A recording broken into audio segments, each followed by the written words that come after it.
salela kolo nandimi kome makulusu ya kolo poete nabika nakolanda senkolo tekinosuka kolo pasito bisengo sekolo nazwalo biko ya seko nakolanda sekolo tekinosuka kolo pasito bisengo sekolo nazwalo biko ya seko nasosoliete bisengo bya mokili bizali se pamba pamba te nyonso ekoleka lokola mopepe nasosoliete bisengo bya mokili bizali se pamba pamba te nyonso ekoleka lokola mopepe nakolanda senkolo tekinosuka kolo pasito bisengo senkolo nazwalo biko ya seko nakolanda senkolo tekinosuka kolo pasito bisengo sekolo nazwalo biko ya seko sipangiza medo tuto maindula vomfumu Yesu watu vanansadisi zipang de 3 zipangiza medo tuto maindula vomfumu Yesu watu vanansadisi museongante moma muti ya filika yeto onso votuzolana zipangiza medo tuto maindula vomfumu Yesu watu vanansadisi musongante moma muti ya filika yeto onso votuzolana zolana tuzolana kembwa mfumu Yesu bwetu mwenao zolana tuzolana silwa mfumu Yesu se ulungana zolana tuzolana kembwa mfumu Yesu bwetu mwenao zolana tuzolana nsilwa mfumu Yesu se ulungana zolana tuzolana nkembwa mfumu Yesu bwetu mwenao zolana tuzolana nsilwa mfumu Yesu se ulungana makanda yezindinga lwiza kutama mulanda ntumwa Yesu vulu zya babo omona mpasi muna filu vananti ndinga Yesu dotuwelayo makanda yezindinga lwiza kutama mulanda ntumwa Yesu vulu zya babo omona mpasi muna filu vananti ndinga Yesu dotuwelayo zolana tuzolana kembwa mfumu Yesu bwetu mwenao zolana tuzolana silwa mfumu Yesu seulungana zolana tuzolana kembwa mfumu Yesu bwetu mwenao zolana tuzolana silwa mfumu Yesu seulungana mumavuku yetembo kyamu imuna kakatuvuku mukanga mumavuku de toi mumavuku yetembo kyamu imuna kakatuvuku mukanga mulembizanya nzambya mpungu nzambya moyo isemya byabyo mumavuku yetembo kyamu imuna kakatuvuku mukanga mulembizanya nzambya mpungu nzambya moyo isemya byabyo tomatona tangwileke mfumulweki mukongo dilenza sikabumu na nzaya onso mfipeti makuketi wavelela tomatona tangwileke mfumulweki mukongo dilenza sikabumu na nzaya onso fipenti makuketi wavelela engwe pasi mulanda mfumu mwana nzambi ivulu zya babo enkundi seto mibanza lumbu kyambani nuketi kuvingila engwe mpasi mulanda mfumu mwana nzambi ivulu zya babo enkundi seto mibanza lumbu kyambani nuketi kuvingila tomatona tangwilweke mfumulweki mukongo dilenza sikabumu na nzaya onso fimpenti makuketi wavelela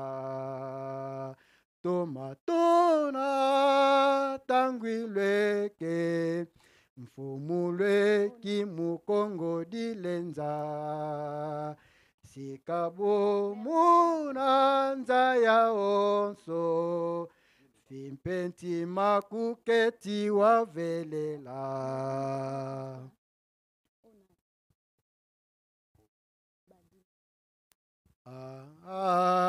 tata nzambe yoka biso mawa tata tolonga de toi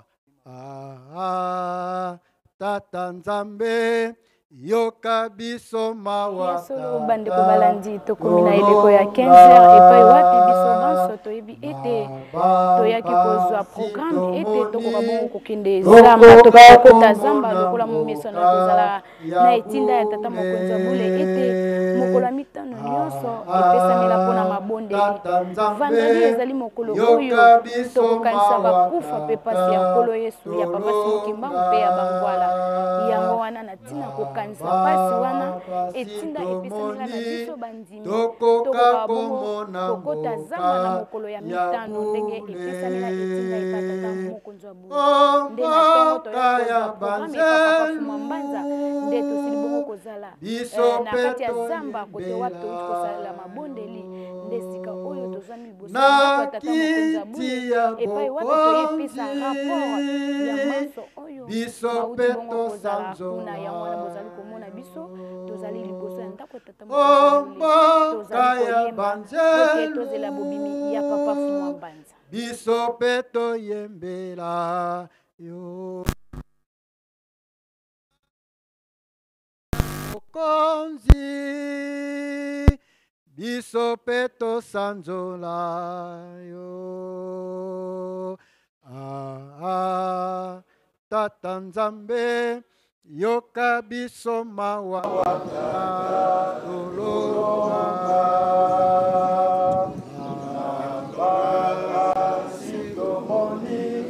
tokoka komona mboka ya kule tata nzambe yoka biso mawa tata tolonga nabasi tomoni tokoka komona mboka ya kule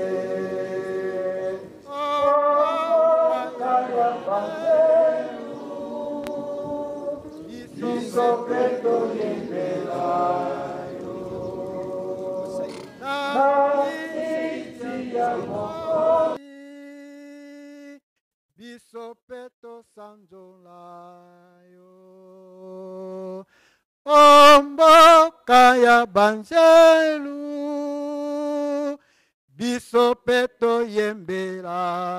yo na kiti ya bokonzi biso mpe tosanzola yo tata nzambe yoka biso mawa tata balandi lolenge tozalaki koloba ete bozali komona biso liboso ya ndako ya tata mokonzi ya bule epai wapi toyebi lelo ezali mokolo ya mitano mokolo oyo tokokotaka zamba na ntina ya mabondeli lolenge etinda ya tata mokonzi ya bule ezali ete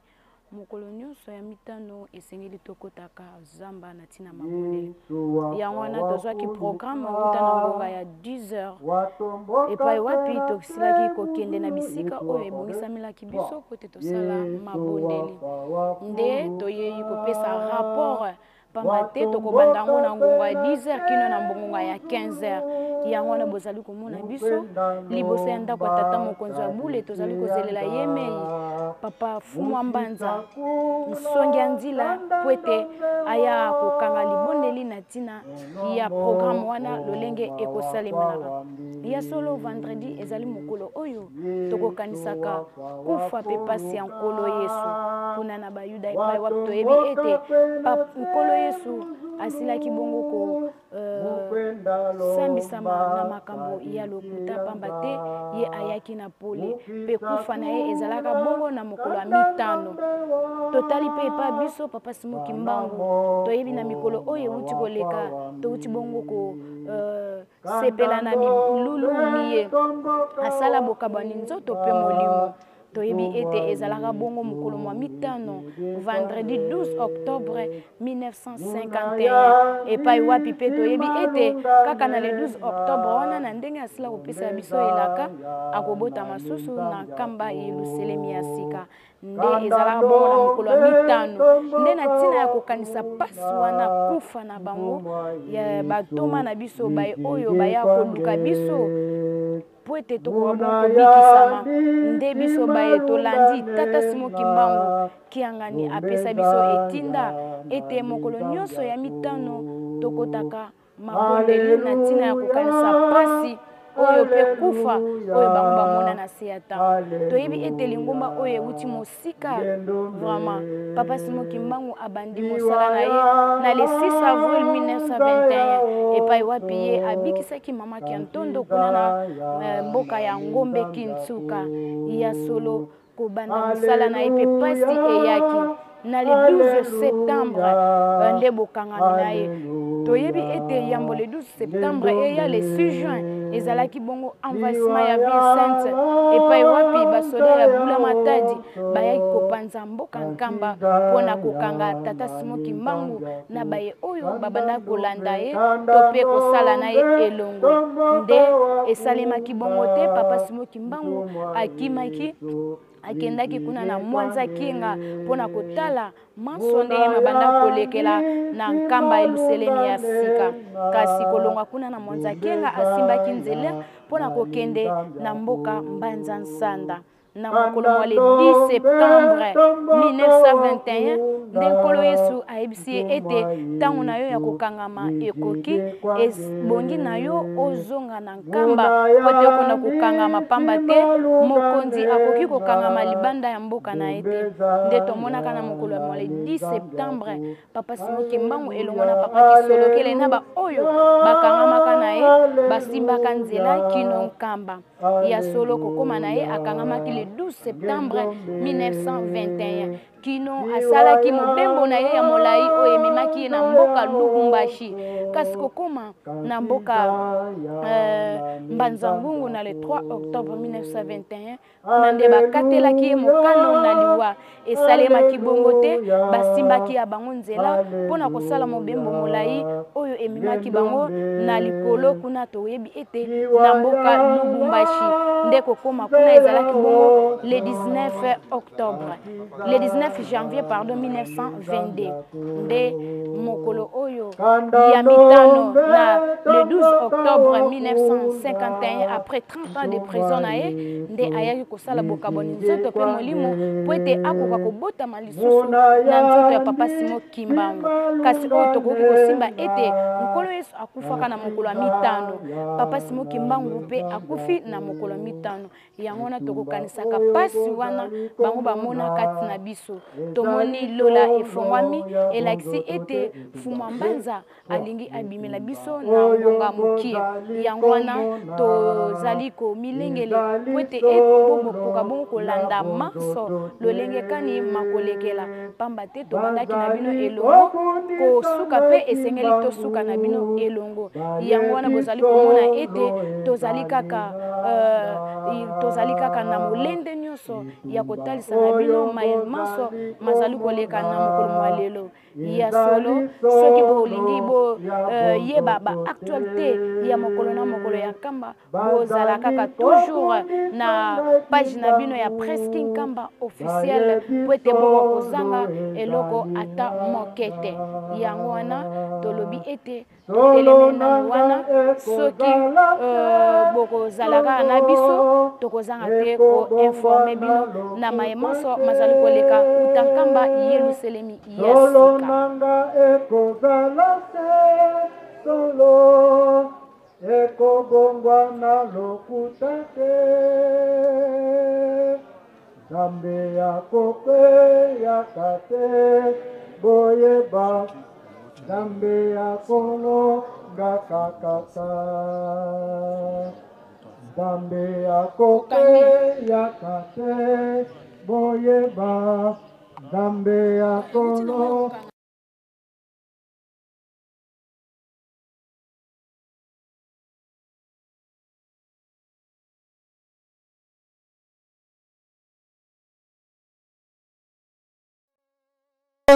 solo nanga ekozala se solo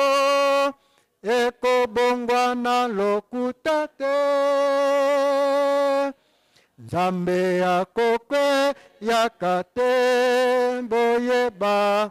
Nzambe akolongaka kaka Nzambe akokwe yakate mboyeba Nzambe akolo ngakakaka solo nanga ekozala se solo ekobongwa na lokuta te solo nanga ekozala se solo ekobongwa na lokuta te Nzambe akokwe yakate boyeba Nzambe akolo ngakakaka Nzambe akokwe yakate boyeba Nzambe akolo ngakakaka solo nanga ekozala se solo ekobongwa na lokuta te solo nanga ekozala se solo ekobongwa na lokuta te Nzambe akokwe yakate mboyeba Nzambe akolo ngakakaka Nzambe akokwe yakate mboyeba Nzambe akolo ngakakaka ebana Nzambe akokwe yakate mboyeba Nzambe akolo ngakakaka ebana Nzambe akokwe yakate mboyeba Nzambe akolo ngakakaka solo nanga ekozala se solo ekobongwa na lokuta te solo nanga ekozala se solo ekobongwa na lokuta te Nzambe akokwe yakate boyeba Nzambe akolo ngakakaka Nzambe akokwe yakate boyeba Nzambe akolo ngakakaka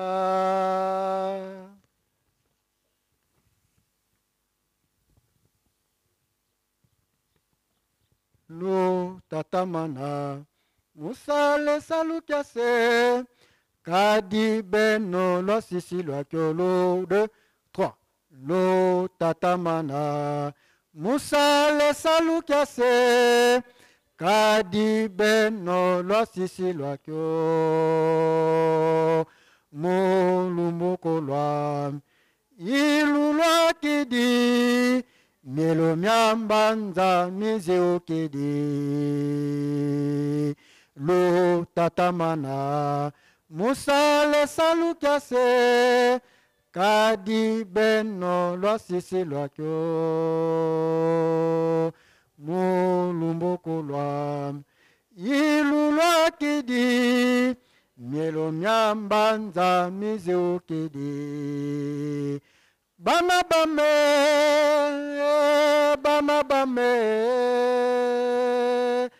Nyangala leno mungizeno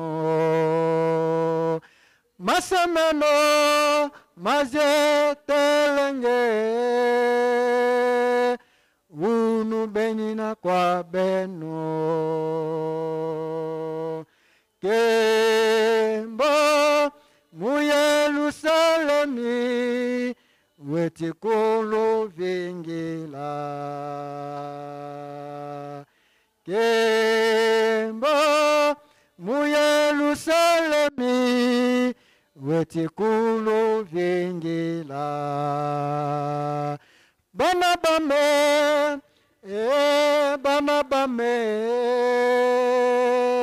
Nyangala leno mungizeno Masemeno mazetelenge wonu benina kwa beno kembo mu Yerusalemi wetikulu vingila kembo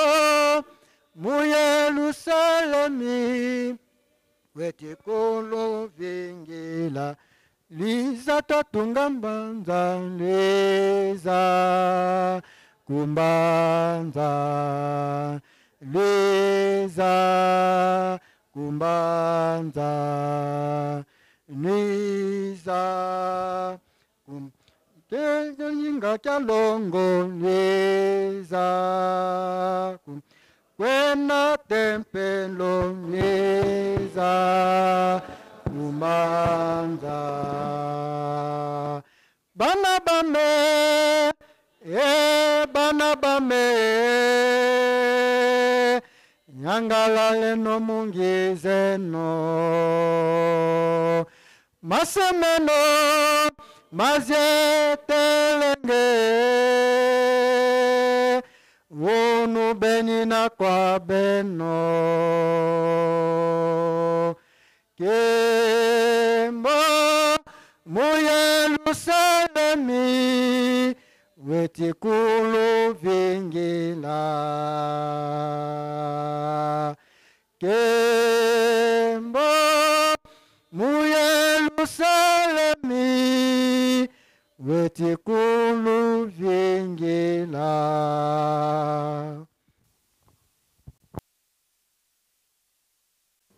Ya solo tokolanda maloba ya Reverend Wumbudiambo Alphonse oyo azali motambusi ya beko ya mokolo mwa lelo. Na kumba tata mwana pe tata Molimo Santo.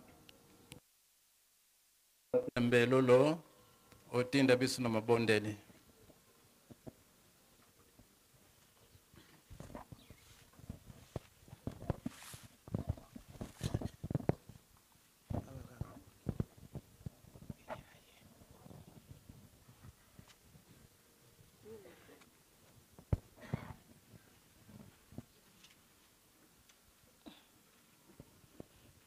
Tusamba munankumbwa se ye mwana ye tata mwanda velela papa Simo Kimbangu Kyangani tufukamene muvutu la funda ya matondo kaninge ukutukebele tukansuka utuluakisi mulokula kyankokila papa tukeri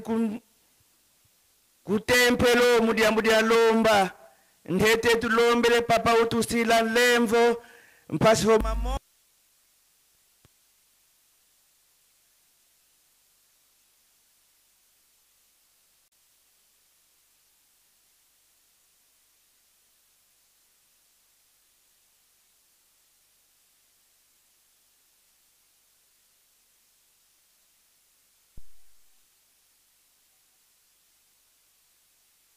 ngenda conseil direct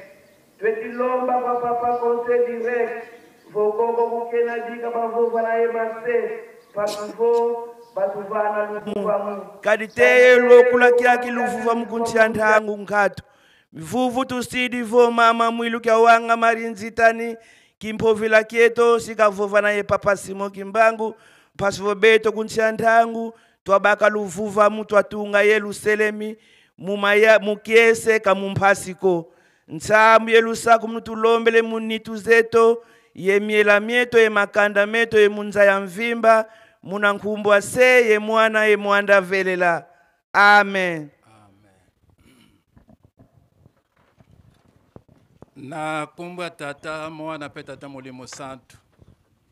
Papa fumwambanza biso bana na yo na lutumu ya tata Molimo Santo to utende na beko. To yaki awana tongo poete tozwa programe nde tokota kina beko. To senga kiete papa bisika nyo tokozala mabonde na biso bolandele yango. Tangu mususu likambo ya kusenga yango yume na bomwana na biso moya kuyeba kusenga ngo ezalite. Yango nde papa to ute na zamba nde to ye na kati na nda kwa nzambe bolandele mabonde na biso. mokili eza na pasi bisika nyonso bato baza kolela bato baza kobelela nkamba lobi nini nzoka nde soki olobi nkamba ezali papa Simoki Mbangu Kiangani Molimo Santu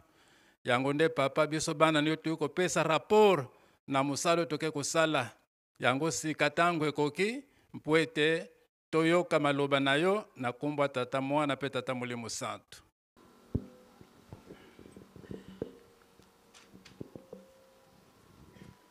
Kimbangismo oye. Kamba oye. Papa Simoki Mbangu Kiangani oye. Papa Simoki Mbangu Kiangani oye. Papa Simoki Mbangu Kiangani oye.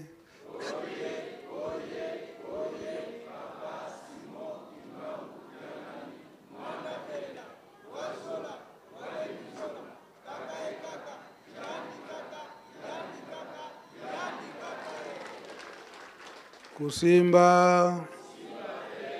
kumeka, yandikele, onkombo ya tata ya mwana pe tata Molimo Santu. Solo, na tongo, to na 10h, to zalaki awa. Kosenga, epa tata Mukonzi ya bule, ndenga atindi biso, tokota mabondeli. Nantina pasi eza na mokili pe na kati na Lingomba. Tokendaki mabondeli, biso nyonso, tosengi. Toyebi ete eyano ekoyela biso. Na ndenge ete biso nyonso tozala na kinya. Papa Mfuma Mbanza, papa Dialunga na banaki koloba tango nyonso. Ata bosengi na biso eza ya mabe. Kasi mawana ye ezali ya ntango nyonso. Mawa ya tata Nzambe Nkolo Yesu tata Molimo Santu ezali ya ntango nyonso. Bakoka kolimisa biso po ete kinya ekota na kati na mokili mobimba pe na kati na Lingomba. Oyo makambo ndenge toza kosengela yango. Soki totali Yerusalemi etondi na bambuta. Etondi na bambuta. Toyebiki toyaki na milulu ya le 12 Octobre. Kasi papa asimbi biso. Pona nini asimbi biso biso bambuta?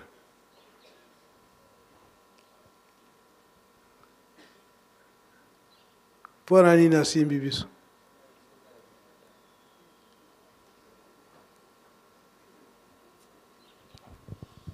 Na kombo ya papa mwana pe tata Molimo Santu. Papa asimbi biso na likolo ya milulu oyo lelo lobi to dimanche tokokisa mbu movimba oyo papa Jangenda José Kiangani akaboli nzoto na molimo yango wana lobi to salisa fête ya monene pona kokanisa ya molimo na ye. Wana coïncidence. Mama likambo asimbi liboso likambo nini? Tata Ndungi azate.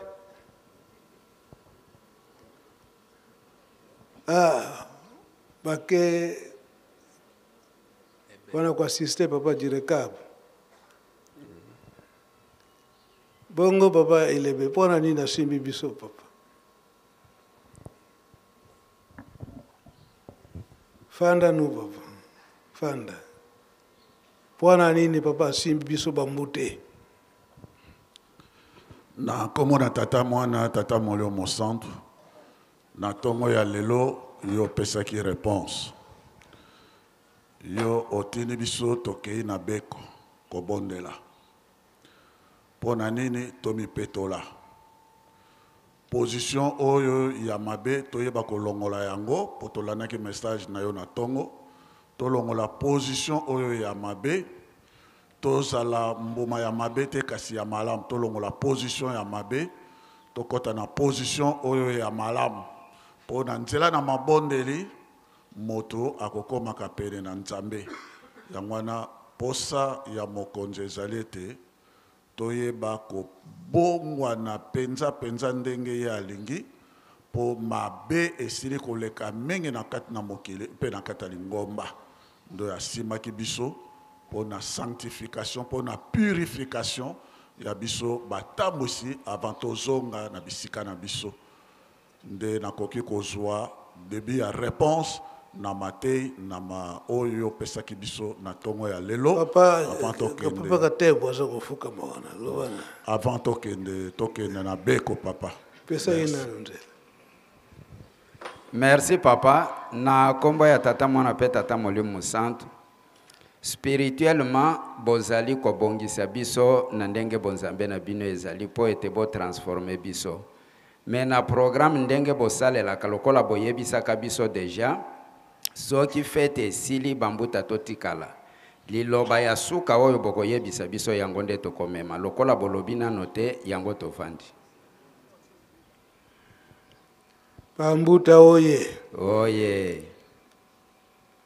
na kilo o bapesi biso ya kotambusa bisika tozali na bandimi na bapakano mpasi ezali yango asimbi biso po ete alakisa biso ndenge nini tokoki kotambulisa na bandimi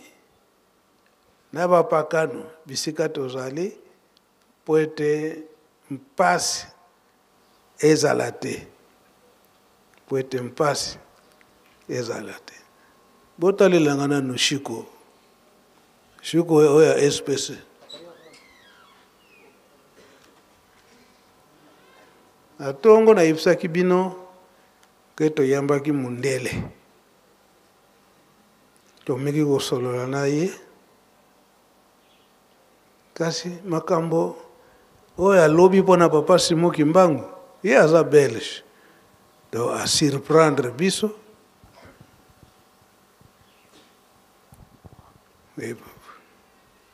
na kombo ya tata mwana pe molimo santo merci papa pona kopesa biso maloba mundele moko azali awa monsieur Alain asalaka na papa mfumu mbanza depuis kala pona makambo ya o etali environnement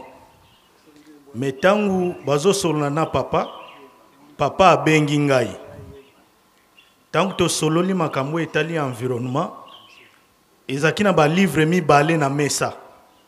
moko bakomi makambo ya procès ya papa Simon Kimbangu ye nde moto aye nango nde papa apesi nga livre wana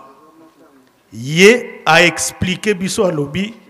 makambo ezali awa ya procès ya papa Simon Kimbangu kasi c'est bizarre donc eza procès moko alingai koloba ke procès moko fabriqué de toutes pièces eza sans fondement ndenga na sutuki Nathalie papa ayebisinga ke azali belge nde lakisi ete makambo ya papa Simon Kimbangu oyo bamindele basambisela ye eza ya lukuta ye azali belge et puis ayebisi papa boye nako sambela ke papa Simon Kimbangu apesa nga vie ya mulai pona sala makambo na zana ngoposa yango wana papa soki oyo ya muke na bomba ki papa yango wana oyo ya mingi na yebi ke bino bobomba ki po bino bozali moteur parce que ye alingi koloba ete bandeko ne ba belge ba fabrika ki jugement donc azoko kende na vision oyo salamaki na l'an 2011 le 3 octobre yango ba papa bandeko loba et que les Belges ils doivent quoi ils nous doivent donc sika wala yanda zako kende Et ce qui a longue vie, et que ye akundula mabe oyo bango basalaki na papa Simon Kimbangu poete bakoma na esika wana oyo esengeli mpona papa Simon Kimbangu dire eke papa Simon Kimbangu azali nani Molimo Mosantu donc na point wana yende azali kokendele donc koloba ete biso bakimbangisi tosala keba biso bakimbangisi tosala keba na ndenge nini na tango wana tokosutuka oyo bandimeli ye na solo balongi biso toza kosala na nyamu na kati na lingomba na ndayiswa wana tokolamuka te kena pongia libela. Donc eza likambo moko très compliqué mais na biso batata pasteur biso nde tobanda koteya ba jeune malembe donc na encadrement spirituel biso bambuta eza boyete pour papa Simon Kimbangu kiangani na tango yo problème na ye donc posa na ye ezali ndenge batata balobaki ke biso nyonso tokoka kobika eza boyete donc yango na papa Simon Kimbangu kiangani ekokani na mateyo bapesaka biso na 5 mois ya nkolo Yesu na Matthieu chapitre 13 yango tokosenga papa Ilebe atangela biso yango pe ameka kolembola muke papa shiko zonga nayo basi yo nakangaki yo kaka malgré que osololaki malamu te mais po ozala témoin.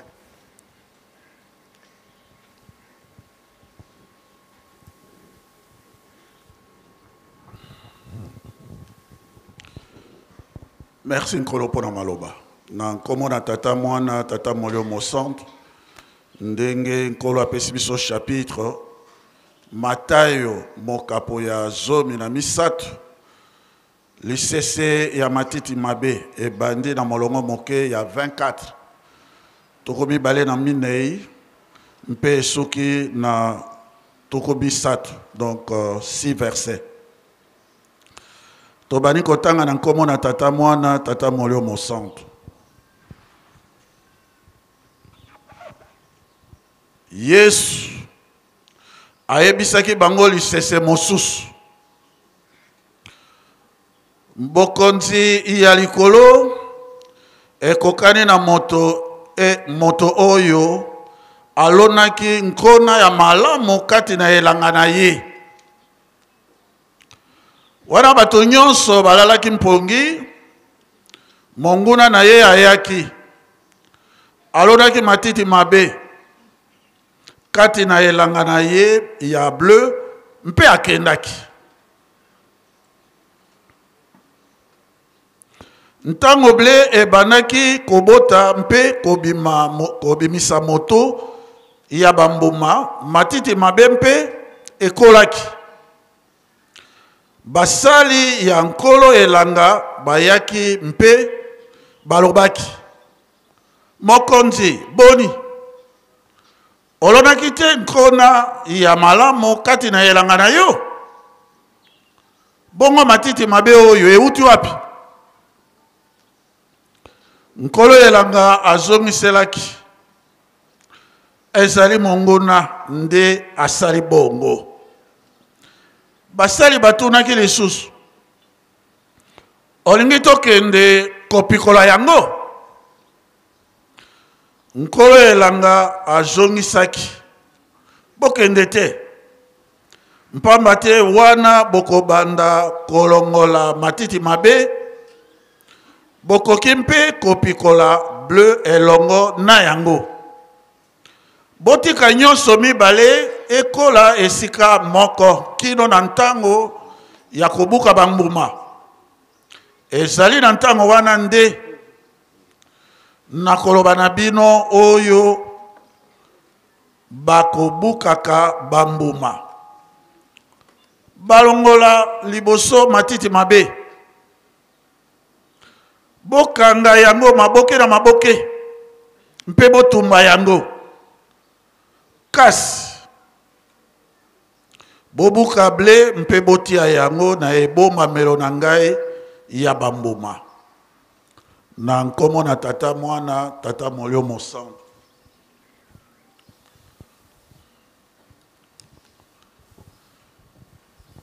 Nkolo Yesu azali nkolo na elanga. Elanga na ye apesi yango na tata molio mosantu. Biso tozali nde bandimi, tozali bandimi oyo ya solo na ya lokuta na kati na elanga tozali kosala mosala boye pona kokela musika te. Na 1921 Nkolo Yesu abengi papa Kimbanga alobi oponami pona koteya bandimi, napesi yo bandimi oteya bango, otambwisa bango, obikisa bango, osalisa bango kino kotisa bango na mokili mwa elaka. Aebisi na papa Kimbangu le 5 avril 1921 alobi lobi okobana mosala na yo. Aebisi Yerusaleme oyo nkamba oyo etikali lisusu kozala nkamba te mekomi Yerusaleme na sika yango nde ekotongama awa bayokani programme na bango malamu. Tango basilisi mama mwela toni yo za kosolola na teka na osolola na Nkolo Yesu aza kopesa nga mosala kasi mosala ngo eza ya pasi naza ko ndima yango te ndima yango na kopesa yo maboko na ndima okopesa nga maboko oui na kopesa yo maboko bon lobi yo kobeta ngonga na tongo mama mwelo abeti ngonga yango tango yango ebetami monguna yoki be ngongo ezali ya likolo ekiti awa na se ndenge nini ngongo na tiki yango na likolo ebetami awa na se ye mpe apusani tata Kimbangu nini ngonga oyo tenga nazotonga mosala na nga na kati na mokili tata molio mosantu olandi ngati awa yozotonga lingomba ndenge na boyokani na Nkolo Yesu na kati na mokilo bon ça va ngai pe na kokota na lingomba ngai pe na kokota na batu na ngai na kokota na lingomba bon d'accord okokota na lingomba na batu na yo d'accord ça va mais na pesi délai 100 ans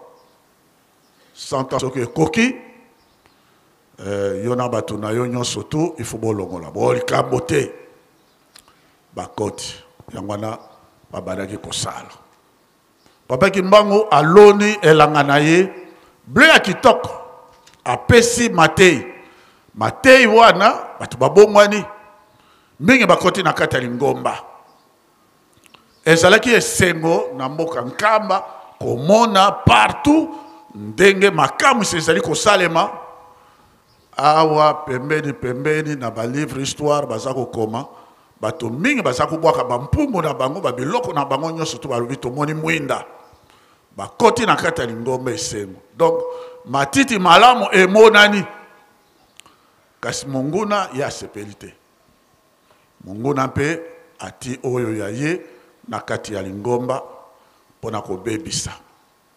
ebele na baoyo bakendaki na bankole mingi bakei kuna me mozimbisi mpe alani bango kuna mpona kolongola bango kotia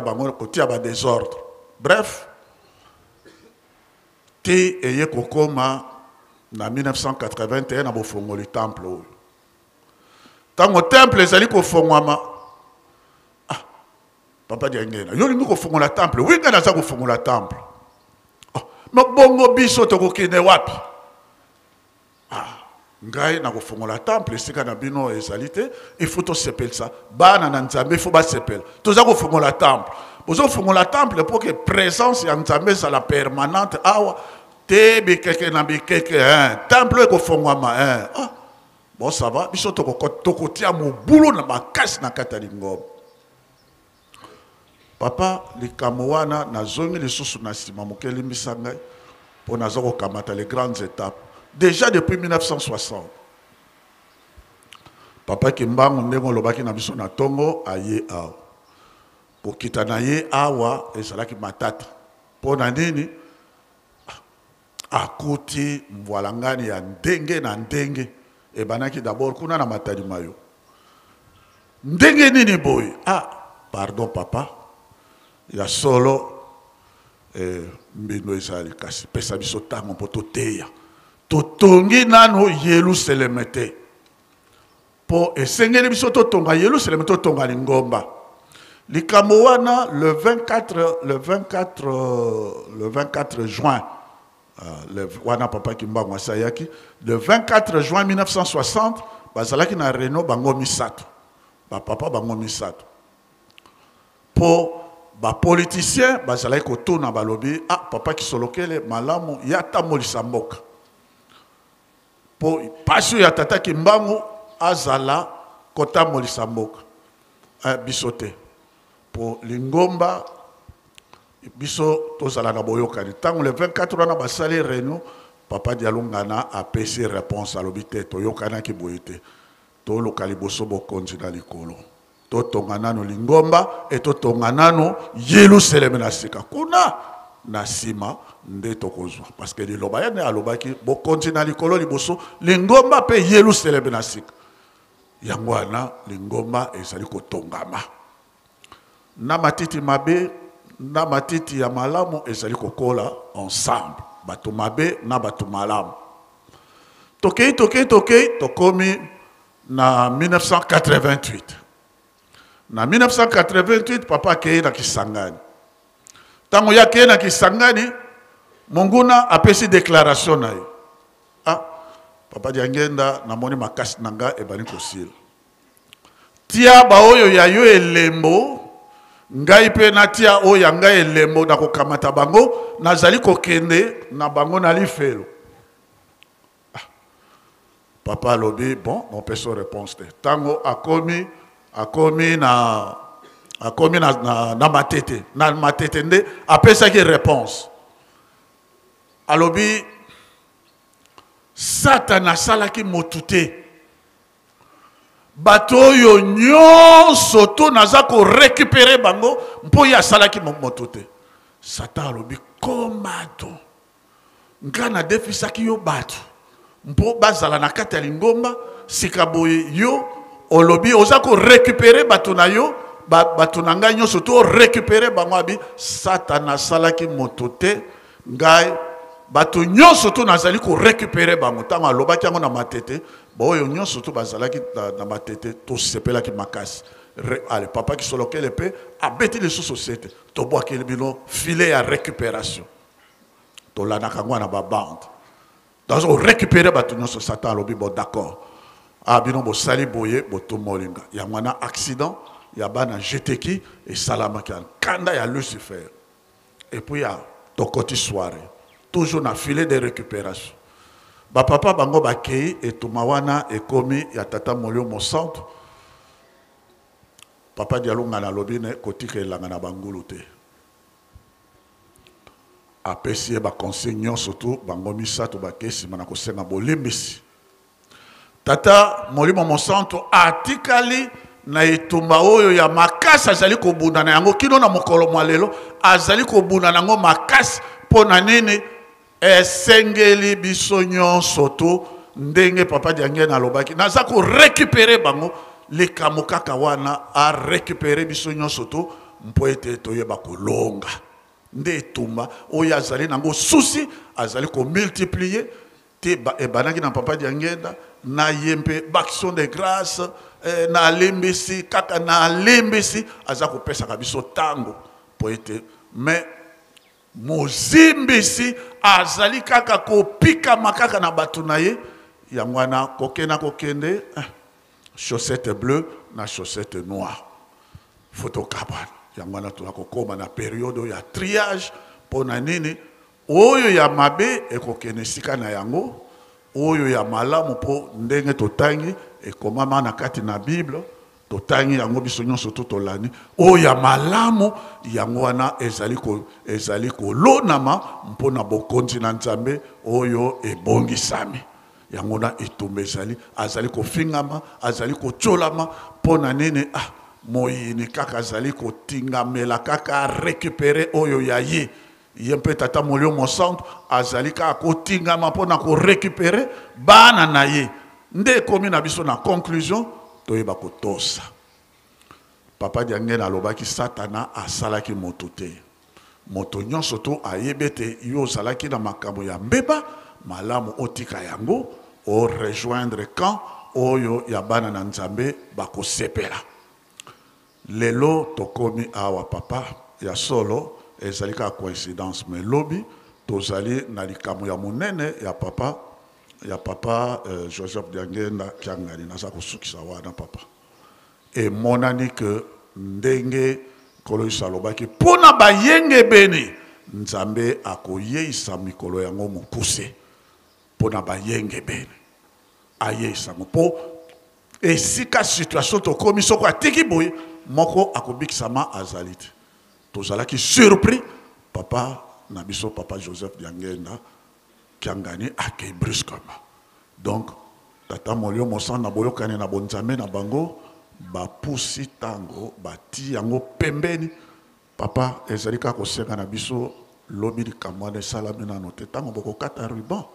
bobosana bana na bino te mpo ete tokota na esika oyo bino bobongisaki na kati ya bilaka mpo ete bayenge beni babunga te bayenge beni bakoka kozwa po temps oyo boti yango mokuse bokokata ruban bokotisa bayenge beni na mboka sika oyo akoyoka ayoki alandi atosi oyo akotosa te papa eza kosakolama te totosa lisusu dino moi commentaire moke na likambo ya babelge oui papa babelge papa kisolokela alobaki me doivent beaucoup babelge me doivent beaucoup ayebisaki nga yango aussi personnellement babelge me doivent beaucoup na okamata histoire wana molai te peut-être mardi mikolo ezali koya babelge bazali maintenant ekomi na bango qu'est-ce que c'est mpo na nini ndenge nini révision ya procès ya papa Kimbangu esalami ntango yango esalami basengi biso même pas $1 même pas $1 ya dédommagement ata un franc te or soki na révision ya procès wana basengaka dédommagement la Belgique allait tomber en faillite parce que bakokaki kofuta montant il y a dédommagement wanate d'abord il y a papa Kimbangu toute sa famille biologique et puis 150 000 martyrs 37 000 familles bakoka dédommagement wana allait faire tomber la Belgique en faillite yangwana bango ezali na programme na bango alobi qu'est-ce que nous allons faire il faut to futa kaka nyongo wana yango no mani bazali koya oya ye wana boza ko solo na azalo ko nongi posa na bango ezali que ba société ya minene c'est prévu na yokaki yango papa na za ko inventer histoire te ba société minene oya ba belge ba ya tango bango bakoya bakosala mosala bakimbangisi bakozala priorité d'être engagé bakosala mosala yango na papa zala koloba yo moto moko kosala même ata bisika minei kaka yo moko et salaire ya ndenge wana pona nini ekozala occasion pour eux il y a dédommagement et puis bango mpe bakweya te bazala na faillite te bamona mpasi te et biso mpe tomona mpasi te période wana ntango yango ndenge kaka nongi wana ye boza kosolola na ye ntango ekoya bato ebele bakolinga kokoma bakimbangiste kaka okomona kaka bato batanda na bingai pe boyamanga na koma kimbangiste mpona nini aza kokima mpasi lobiko ekomi awa ndenge ezalaki Joseph en Égypte bato nyonso to so bakei epai na Pharaon lobokendaka epai na Joseph kolia komela kobokola makambo nyonso to vi ezali kaka kuna bato nyonso to bakozala na kolela po nkamba nde vi ekomi kaka na nkamba me ntango oyo boye toza kobondela boye bazali na nkamba totambola malamu baza komona kwa aseki baoyo mpe bazali libanda bokota bazali komona lokola lise mais ntango wana motu nyonso to akolinga kokoma kimbagiste mais pour la plupart ekozala trop tard ekozala moto alani malongi te non il faut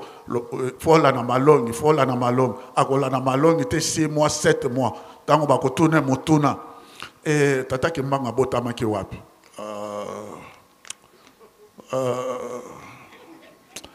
papa Kimbanga botamaki na Bwende babi otue malongi te bandela lisusu malongi pona nini azali kokima pa pasi kobongwana ya solo te mais tango ya solo nde yango tango mpe ya kotika mabe yango nakomona tata mwana tata Molimo Santo. Merci papa Elebe. Et l'accès que tata Molimo Santo papa Simon Kimbangu Kiangani pour s'en aller que bisognos tous à la récupérer. Et ça boyete yango tozo mona biso batambulisi afandisi biso tozo komona ke batongo ekotambusa na bandimi no bandimi bakomi mutu pasi. Et ça boyete surtout pour na botongi Yerusalem. Parfois kolemba kotambula na bandimi pe okondina nda kuna ye ba réponse mabe eza boyete biso batambusi mato te bolembo ekotaka te ekoti nzoka nde eza période bino boteya kaka toteya kaka ndenge be chapitre oyo batangeli biso eke tolemba te nyonso ekola kaka eske lelo oyo ndenge na bainjire eza koleka na kati na bakorale na kati na bamouvement bandimi mingi tolembi biso batambulisi eza boye te bandimi batambulisi oye eza boye te eza ndenge wana te mais papa Simon Kimbangu Kiangani alobi ete bokota kaka bisika nyonso bozala na bobangi te na ya mabe na ya malamu bobanda kolokota oya kondima ye wana nde aza na elembo tata Simon Kimbangu eza boye te papa Elebe okozonga naye yango ba papa na chapitre yo nzembo yaka amekaki kobenga bana dirigeant me batungani nzembo yango bazwi yango te kasi heureusement yeke na buku ya banzembo nzembo wana yekomonana boleka nanu awa papa Denis otyela biso nzembo yango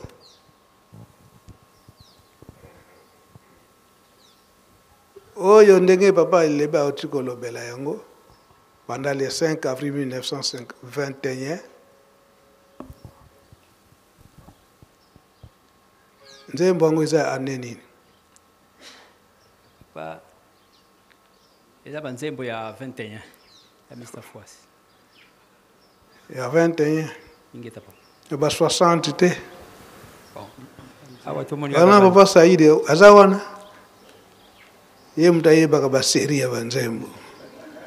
akenoki meza na buku ya banzembo ingeta papa eza na buku ya banzembo kasi anende batiete ane batiete batieka inspiré papa Mr. Fwasi eza nzembo yebani kala yemba nani uyu mtu simbi mikro Emfumunge wakunembongwa mbote akwe kutukidi embongwa mbi wautumwene mbongwa nkadya mpemba ngazolele twenda yokutike emfumu ngeni wakuna mbongwa mbote akwekutu kidi embongwa mbi wautumwe nembongwa nkadya mpemba ngazolele twendayo kutike nuyambula yakudila kumosi isolwamu nansunjambaninu nuyambula yakudila kumosi isolwamu nansunjambaninu. Deuxième couplet, papa. Kunande balobeli. Enzambinge wasema wantwa mbote akwekutu kidie satana mudyambudya esumukaza wantu yimwa yizila sumu yelufwa enzambinge wasema wantwa mbote akwekutu kidie satana mudyambudya ensumukaza wantu yimwa yizila sumu yelufwa nuyambula yakudila kumosi isolwamu nansunjambaninu luyambula yakudila kumosi yisolwamu nansunjambaninu. Ya de couple. Ngita papa. Po na lingala elobi nini? Na lingala elobi boye. Na komba tata mwana Petatu Limo Santo. Nkolo yo olona bilona ya malamu. Esika wapi ewuti bilona ya mabe. Siko tomoni bilona ya Satan. Olingi to kende kosangisa yango wana couple. Couple lobi lisusu boy. Nkolo yo olona bilona ya malamu. Esika wapi ewuti bilona ya Satan. Siko tomoni esika wapi ewuti bilona ya mabe. Siko tomoni bilona ya Satan. Olingi to kende kosangisa yango refrain elobi boy. Botika ekola esika moko. Eko ponama na tangu ya suka. Botika ekola esika moko. Eko ponama na tangu ya suka. Deuxième couple. Nzambe yo okela bato ya malamu. Esika wapi Satana auti. Pona masumu mabiso bato. Yango eyela masumu peliwa. Deuxième couple. Nzambe yo okela bato ya malamu. Esika wapi Satana auti. Pona masumu mabiso bato. Yango eyela masumu peliwa. Yango tata Molimo Santo papa Simon Kimba Nkyanga ni mutuna. Eske Satana sala mutu? Dani na sala biso bato. E pona nini liwa eyeli biso? Pona masumu biso. Akina na masumu na biso Ingeta ba. Elaksi totika masumu Ingeta ba. Yango azotinda biso na mabonde. Leza boyete. Yango aza kotinda biso tozala mabonde li makasi pamba te soki totali na mokili ndenge ezali kolekela liwa ekomi eloko pamba ntango ezalaki okufa na bolingo ya tata Nzambe kasi sikoyo tala liwa na banzela masumu liwa ezali koya eza boye te tokima masumu po ete liwa pe ezala te ezala nde na bolingo ya tata Nzambe yango eza komonana na kati na lingomba eza komonana na kati na lingomba malgré tozosala mabe kasi Papa Simoki Mbangi Anganyete alobiete action ya nini de grâce. Eza boyete. Kasi totika. Soki ba action de grâce betango zo kopesa biso na lingomba. Oyo ezaliete mutu ba koyamba lisusu Yesu te. Wana balimbisi mbala boni. Biso batambulisa. Mbala misatu ingeta papa. Toyebi yango te. Toyebi yango. Kasi na tango wana ozana na kati na lingomba kasi moye omela susu komnyo ezati. Carte na futila na kasi moye omela komnyo ezati. Sibatei balami bale ya misatu fote anganya batambulisite kasi ya lobiete bisonyos batika biso na kati na lingomba munkolo ya suka nde kona bakotalela biso ba chaussette ya bleu na ya noir toyebi kamoto rebile kamongo te toyebi yango kasi tobongwana soki tobongwani na biso tokosepela na bango elongo banzembo nyonso eza banzembo akala on dirait eza kobima ya sika donc avertissement baza kopesa biso bozonga na biso tata bayemisi yango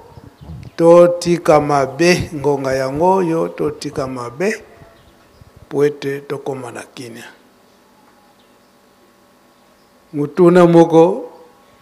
oyo belge ayikotuna biso kaka tangu tozalaki na ye wana na ndaku ya potopoto na ndaku batongi na sima kitoko batie peinture wapi ndaku ya kitoko ya kolala wapelebe biso nyonso tokomi kinia na ndaku ya potopoto oyo ya Bangkok na oya siko ndako moderne batie peinture kitoko wapi ndaku ya malamu ya kolale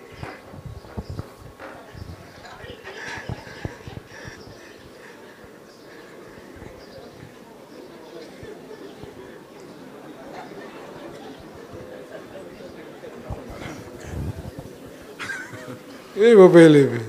na komwa tata mwana tata molio mosantu mutuna aneza makasi papa. En tout cas, papa, nazwaka mituna me oyo eza makasi. C'est-à-dire, ndako ya Bangkok ya potopoto na climat. Climat ezalaka ya malamu. Vous n'avez pas besoin ya conditionnement d'air. Vous allez pas besoin ya ba refroidissement te okolala na yo malamu. Mais ndako ya ciment na ba kanya ngonyo surtout il faut bâtir un conditionnement d'air et aussi la makelele tango mususu ba mususu mais et Chico posa na po yemo ko pesa ki réponse mundele papa wa jeno ye anda ko ba moyi boyo eza na climatiseur wapi akitoko kulala eza na climatiseur oui Chico na kombo ya tata mwana pe molimo santo merci papa oyo ezalaki pe mwa deba na mundele wana ya lobi na ndako oyo tozotonga na ba condition ya lelo na bandako oyo ya kala wapi ndako ya kitoko ngai na répondaki directement na ba condition ya lelo ya ye mundela lobi no oyo bandako ya ba condition ya kala ezotongama na materio oyo ya bokoko ya zielo ya potopoto ya botie matiti nde ndaku oyo esengeli kolala yango wana parce que wana eza na inconvénient mon côté donc eza très naturel et puis bamindele bazolinga bazonga vers conditionnement wana po oyo sikoyo ezoko absorber chaleur na butu chaleur wana soki ebimi ndezo pesa biso malade donc ndaku ya kitoko pona mundele eza ndako oyo ya kala ya potopoto pona biso lokola ndenge papa Mfuma Mbanza azwi yango ndako oyo ya kala ya bio nde ya kitoko nde ya kolala yango wana parce que soki olali na ndako ya matiti oyo tobengaka nyanga mvula soki ozobeta okoyoka yango te okolamuka na tongo deja potopoto wana pongi ya kitoko mais soki oyo tozotonga lelo na bacondition ya mindele ezoya na baimpact mingi surtout lié na climat. Papa elebe ye mundele alobi ta ndenge ayiko compare yango sikoyo yango esika akomaki ya jugement ya papa Simon Kimbangu esika wana ntango apose biso question na bandako wana nde sikoyo ayiko koma sikoyo na jugement ya papa Simon Kimbangu. Donc sikoyo alingaki koloba nini mpona sikoyo oyo etali religion mpona révision mpona religion papa mondele nyonso to bayebi ke lingomba oyo vraie religion oyo ezali ya tata Kimbangu mpona nini ezali religion oyo ndenge nkolo yesu abanaka mosala ne na Yerusalem naka l'église ya vrai Jésus de Nazareth ndenge yango ebandaki la vraie religion oyo akofabrike te mais oyo ya papa Kimbangu ezali ndenge ya Jésus de Nazareth yango pe eyeli biso vraie religion oyo ya tata Kimbangu amemeli biso oyo bango bazali na mposa bazwa parce que bango bazali koloba boy bazali na mposa ya ba pasteur kimbangiste bakena kote ya bango makambo ya tata Kimbangu bazali nango posa na mokolo mwa lelo yango na pe papa Dialungana akamataki ba Bible sans Bible akabolaki yango déjà kuna na poto po bango bazali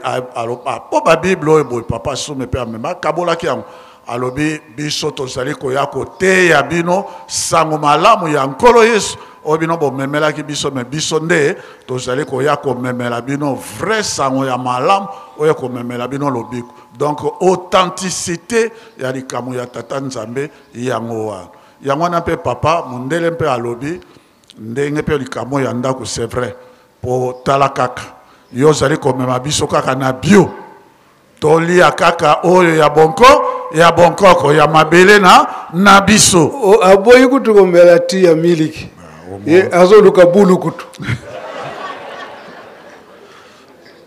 biso tala kaka mwa pasi azoluka bulu kutu ajeno ye bulu kutu toyebi yango mingi toyebi yango te ya azoluka ni kaka bulu kutu pe oyo ekauka te ya nkasa ya verre soko totali na bandako toza na yango rien eloko mokisa te bajene oye donc koloba ete nzela oyo tozali kolanda ya tata Simon Kimbangu ezali nzela ya Nzambe ya solo eza boye te eza boye papa. Donc la moni que peut kuna ba musicien ba komi na débat makasi kuna faki oye débat comme makasi ok denge papa Simon Kimbangu ngane lobi aloba kiti baza ko finga biso kasi est-ce que tango za koleka ba injira ngo e bamba mina nzoto pendant que tu peux changer dans côté donc yango bozonga na bino tata pasteur bino mbali pe bozo batata pasteur bozonga oui papa papa lelo bato nyonso to bayebi ke yazala ka tata pasteur po abomba maka mingi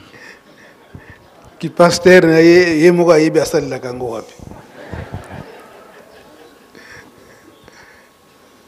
yango toyebi ete toyaki kala na moi kasi toza koteya na po ete biso nyonso tokoka kobika oyo tososolaka te tokoka kososola eza boye te pona lelo na pokwa oyo tosilisi bokombo tata mwana pe tata molimo santo. Amen. Amen.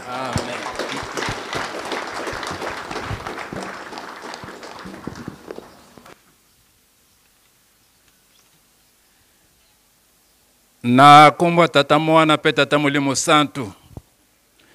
tolande mateya papa na biso tobatela tobomba tozana chance moko monene na ekeke oya mine ya mitano eza te ndenge totangana kati ya Biblia tata Nzambe akokita kofanda na bato na elongo esengo te nde tobomba tobatela po ete tozwa lobiko. Papa oye, papa oye, papa oye, oye, oye, oye, espoir du monde, nous sommes derrière vous. Papa Simo Kimba Mkangani oye, Papa Simo Kimba Mkangani oye, Papa Simo Kimba Mkangani oye, oye, oye, oye, Papa Simo Kimbangu Kyangani, Mwanda Velela, Wazola, Walembizola, Kaka ye kaka, yandi kaka, yandi kaka, yandi kake. Eunwe, embazie, embazi mbazie, oye koya, banga, atabutwe ingeli. Ndeto bongisa maboko totonda mateya papa na kumbwa tata mwana pe tata molimo santo na kumbwa tata mwana molimo santo sika nde tango ekoki mpona honere ya papa nde tosengi bandeko na biso basurveillant na bamusicien bopusa na bozala penepene.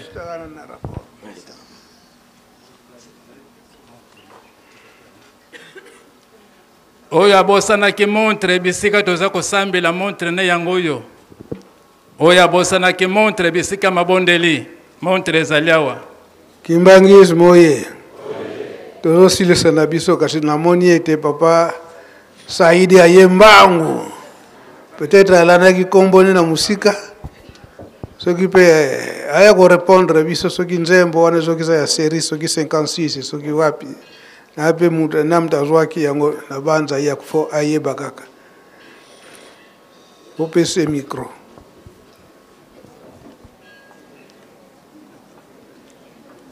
Na kombo ya tata mwana tata molimo santo. Papa conseiller spécial. Conseiller direct ya tata molimo santo. Ntungisi. Mviengisi ya Yerusalemi. Na pesi yo merci mingi nego opesi nga maloba. Nzembo oyo tata Fwasi mutu zwaki yango. Fwasi Lucien. Fwasi Lucien. Ezali nzembo ya série 1956. Alors mardi tozaki na Nkambawa le 31 juillet tozaki na Nkambawa tosololaki na ye mingi na ndenge akendeki boloko tusa batiaki na mission tusa azwaki nzembo moko yoza mutu kimbango. Ale ake prison. Pona nzembo na yemba to yebango lomboloka. Sikota wa bimi nzame pe apesiye nzembo pona ko fortifier. Kune zulu kembo una kuna to yebi nzembo wana. Aveledi besinga mona bo. Alors aveledi kuzulu besa lezima mulumbuki nefwa kokatuka. Donc ma wai kozala sute. Luzingamo kelukala diakako onkuma fwa usinga bololwa. Aveledi kuzulu besa lezima mulumbuki nefwa kokatuka. Menzembo azwaki oyo papa conseiller spécial osengi ngai emfumu ngewa kune mbongwa mbote akwe kutukidye mbongwa mbi wa utumwene mbongwa nkadi ya mpemba ngazonetu na yakutike luyambula yakudila kumosi yisolwa munansungi yambani emfumunge wakune mbongwa mbote akwe kutukidye mbongwa mbi wa utumwe nembongwa nkadya mpemba ngazolele twenayo kutike nuyambula yakudila kumosi yisolwamu nansungyamba ninu nuyambula yakudila kumosi yisolwamu nansungyamba ninu emfumu nge waseme wantu ambote akwe kutukidye satana mukumakya ntsumuka za wantu yimwaizile fwa ye lusumu ye masumu mwaizile fwa ye mwaizile masumu ye lufwa emfumu nge waseme wantu ambote akwe kutukidye satana mukumaki yantsumuka za wantu mwayizila esumu yelufwa nuyambula yakudila kumosi yisolwamu nansungyamba ninu nuyambula yakudila kumosi yisolwamu nansungyamba ninu nalingala elinkolo baboye emfumunge wakune mbongwa mbote akwe kutukidye mbongwa mbi enkolo yomutolonaki milona ya malamu epaye wapi ewuti milona ya mabe epaye wapi ewuti milona ya mabe emfumunge wakune mbongwa mbote akwe kutukidye mbongwa mbi sikaweyo tomoni milona ya satana olingito kendo kolongola yango yabite botika ekola esika moko yango mukumba biso ba pasteur to te ya nano eza boyede zende gwara te botika ekola esika moko tango nango soko ekoki nde ya mabe ekozala epai ya malamu ekozala epai tango wana koponama ekozala mesiko oyo botika nanu ekola esika moko deuxième emfumu nge waseme wantu ambote akwe kutukidye satana nkolo yomutokelaki batu ya malamu me epai wapi ewuti satana emfumunge waseme wantu ambote akwe kutukidye satana mukumakia nsumuka rawa pona batu masumu ya kumema batu baza kumema masumu yangwana nde masumu yaki nali wape yaki pona masumu ya batu baza kumema yangwana pe masumu ye liwape na refrain lo binini kaka botika ekola esika moko ekoponama na tango na yango soko ekoki ya mabe epai ya malamu epai na refrain de lo binini wana papa conseil spécial na bandi na yembe na kikongo na expliquer pe na lingala kata fois lycée motozo yango akufaki le 31 juillet 1973 awa na Nkamba na 23h ezalaki mukola mardi obetele maboko bwa ebi makambo nyos merci doyen yango tolukaki yo oyepe mbangu okoki kozonga na yo po tokomaki deja na suka merci papa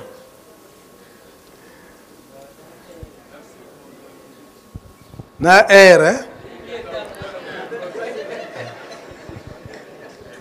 Oba faki ezalaka awa faki anka ya Kinshasa ezalaka awa alors to abandaki kobela ni banda kala kasi kaka mukolo wana kaka akamusi bato akufi ndenge nini akufi leba papa balobaki ete liwana ye donc akendaka tout droit na ebonga ya Tata Molimo Santo po ndenge azalelaka o bayebaka ya bandaki kotambola te kotambusa ye na brouette donc kasi wana kolinga te ye babenga ye Lazare mama moko abengaka ye Lazare bazo bondela lobi bikisa papa Mr. Fwasi po ye akokanila lokola Lazare ye Mr. Fwasi akati libondeli alobi asa wapi mama lozo kobondela ndengwana soka zalaki pembeni na beti mbata akena komparenga na Lazare Mr. Fwasi. Merci papa Saidi. Tosilisi bokomba tata mwana pe Tata Molimo Santo. Amen.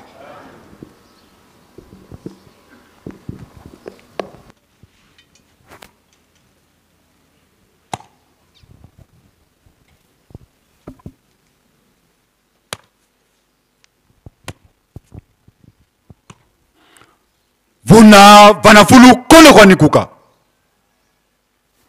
Pungi a kumanu.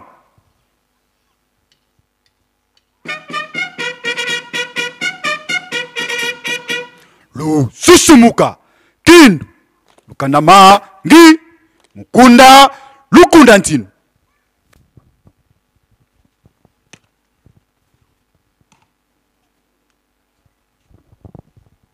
Pungi ya nditusu kwa tata lwengisi.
Tusamba Unzola kwa se ye mwana ye tata mwanda velela Nzambi eto tata Simoni Kimbangu kiangani nsemya zulu ye ntoto Fumweto Yesu Kristo tata dialunga na kiangani Tata mwanda velela Nzambi Tata diengenda kuntima Kiampila matondo tufuti kuvutulila Betu butulembo kala kwetu tubandu Tualembo zaya Nzambi tualembo zaya kwa Nzambi Kanzi munkenda yezola kwaku Tukitukili Umbo benthalu Munzonge ntinu sebaoti Idina fuenka Difulukili kwa ntantu nkade mpemba Karika kazolele kufu beto Twatambula moyo wa mvu ya mvu Kansi katone tuyewonga ko Butuze hivu tunatwa simbama Mukoko kwa lunene Kwange tata mwanda velela Kariki simbiri Nzambi Kavena muntu wanzako Futi sala kulenda kiozio kuna Mudizer tuzilomba nganzila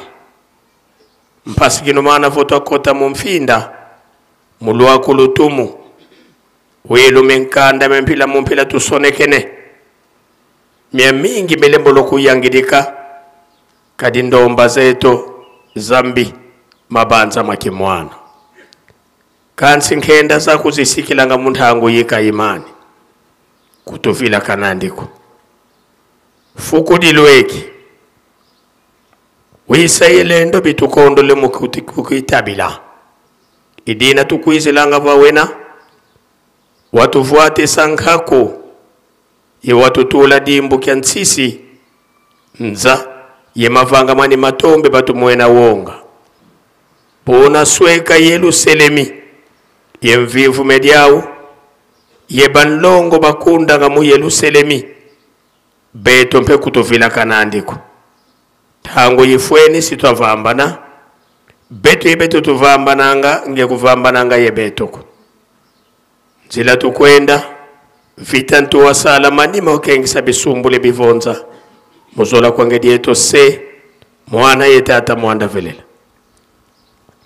nsambu zange mfumu wetu Yesu Kristo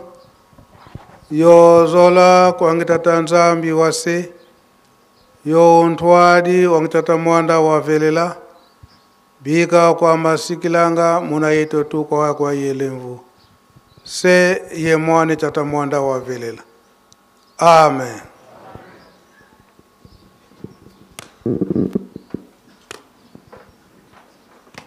Mukuna lukunda ntini.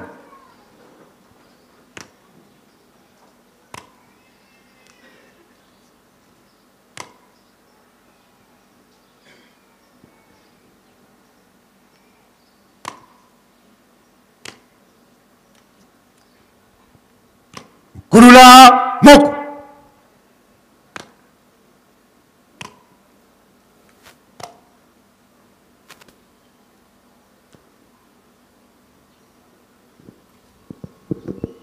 Twende nukiambote.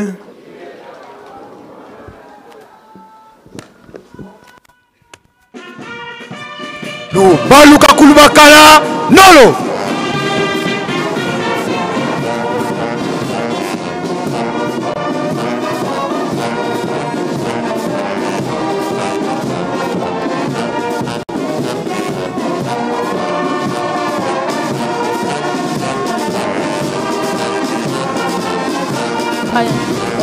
Révérend Elebe Kapalai elongo na papa Jean Maludi baronde basili ko Manuel Labiso maye oyo makomami na mokanda ya Biblia pamba te tata Simoki mbangu tango bakangi ya na 1921 batunaka ye otikeli biso nini ye alobaka ete manso bokoluka botala na mokanda ya Biblia nde kuna batangeli biso na Matthieu chapitre 13 kobana 24 verset na se ete kuna epai wapi nkolo Yesu apesaki lisese ya matiti pe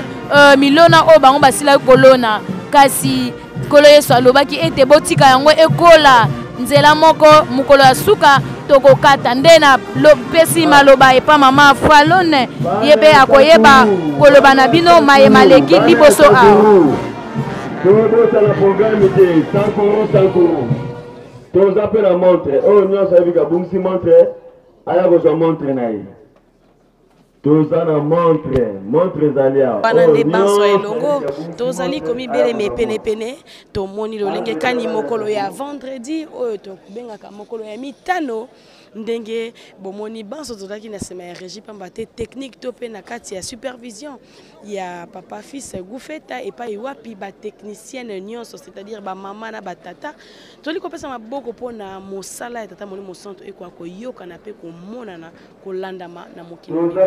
nde pokwa lelo uta 10h oyo tosanganaki banso awa na liboso ya tata songi ndila papa Mbenza André kozwa nespa nzela pona kokota zamba kobunda etumba toyebi mokili na biso ezingami na makambo ya ndenge na ndenge nde bongo ezalaki etumba oyo bana na Nzambe bakotaki pe na 15h kwa kopesa compte rendu to pe rapport ndenge mayango elekeli na ngonga oyo chaque vendredi na bino pe bozana mokili mobimba sengeli koyeba ete na nkamba Nouvelle Jérusalem honneur epesa maka na sima ya beko c'est-à-dire entre 15, 16 et 17h nde kopesa maka nde bongo pona mokolo malelo to telemeli wana na maye manso oyo esi koleka awa na kamba mboka bule toyeba ete mokolo ya lobi ezali bongo milulu ya minene oyo tokokumisa bongo to pe tokokanisa papa conseiller direct en charge papa conseiller direct ya tata mokonzi ya bule tata José Diangenda kia ngani o asilaki bongo kabola nzoto pe molimo na yango wana milulu kobongisa makaso sengi na bino bozala branché na kati ya presque nkamba officiel pamba te tokozala en direct pona kotalisa na bino milulu nyonso ekolekela c'est vrai tango bokaboli nzoto mingi bolandaki biso te kasi na ngonga oyo esengi ete botala manso makoleka pe coupure ya riban symbolique ya sanctuaire na ye banso tozala connecté pourquoi pas to panza sango oyo po ete kwa kobota mbuma bisika nyonso toyoki tata Songia Nzila mayata sili kotalisa na biso ete papa azali kote ya nanu elongo na banganga nzambe bazali kote ya nanu ngai na yo toyeba komilengele po ete tango bopona mieko ya matiti ya malamu na ya mabe tokende sika ya malamu po tokwa kosepela na ye elongo topesi merci na bino banso bozalaki ebele kolanda biso mpona mokolo mwa lelo totelemeli wana tokutani na lobi mokolo ezali koya matondo mingi.